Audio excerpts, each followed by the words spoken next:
Hello, welcome back to our Literature channel's UGC NET Literature concept series.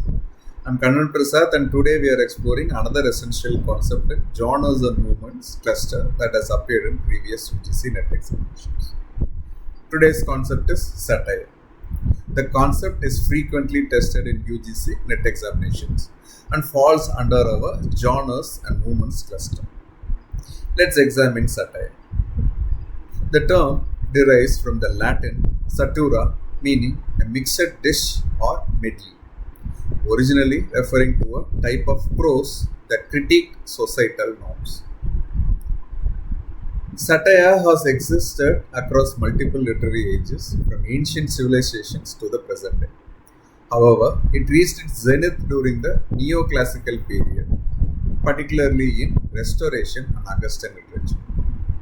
While satirical elements appear in ancient Greek comedies by Aristophanes and Roman works by Horace and Juvenal, formal English literary satire flourished with John Dryden, who both practiced and theorized about satire in his 1681 work Absalom and Achitophel, and also in his critical essay A Discourse Concerning the Original and Progress of Satire, published in the year 1693. Satire became a dominant mode during the 18th century with Jonathan Swift, Alexander Pope, and Samuel Johnson.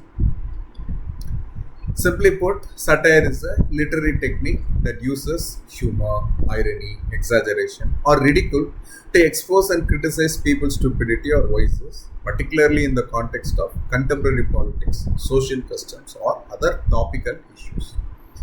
Key features of satire include use of humor, ridicule, or irony to criticize human folly. Often targets social institutions, political systems, or human behaviors. May be gentle and witty or bitter and angry. It is aimed at correcting or changing the target through shame or ridicule. It employs techniques like irony, parody, exaggeration, and caricature. It serves both aesthetic and moral purposes. For UGC NET, remember that satire is not merely comedy but has corrective purpose and often a moral dimension. Questions frequently asked about distinguishing between types of satire or identifying satirical elements in specific literary works.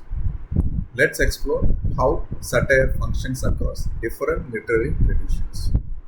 John Dryden's The Medal, subtitled A Satire Against Sedition, exemplifies political satire attacking the Earl of Shaftesbury and his followers.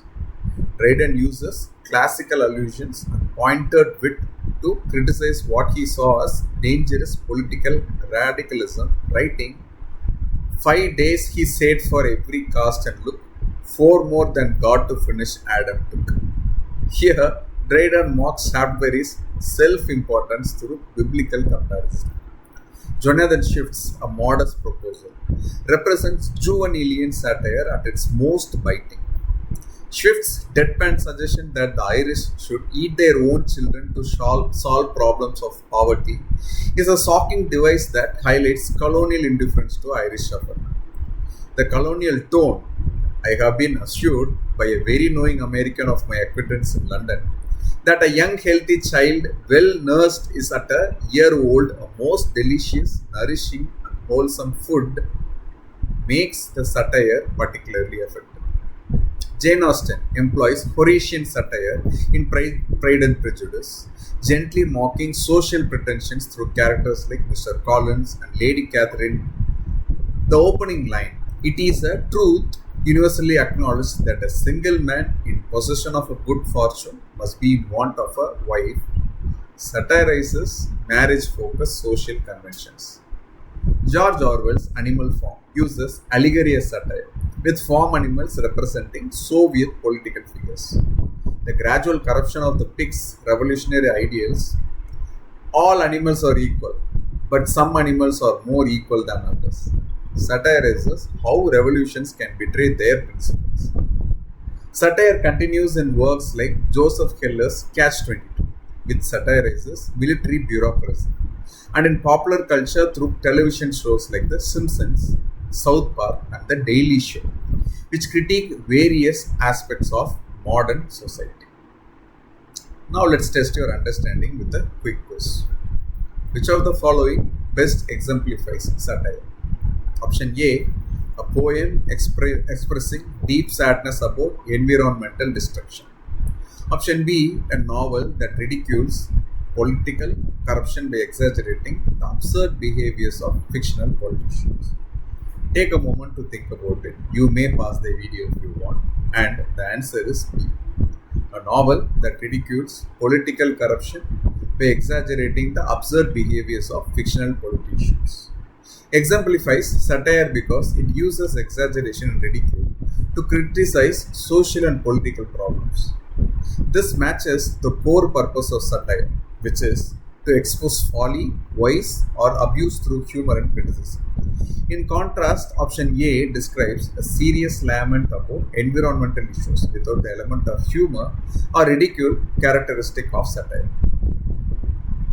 Remember, satire uses humor, irony, and ridicule to expose and criticize human folly and vice, as in Dryden's political critic Demeter.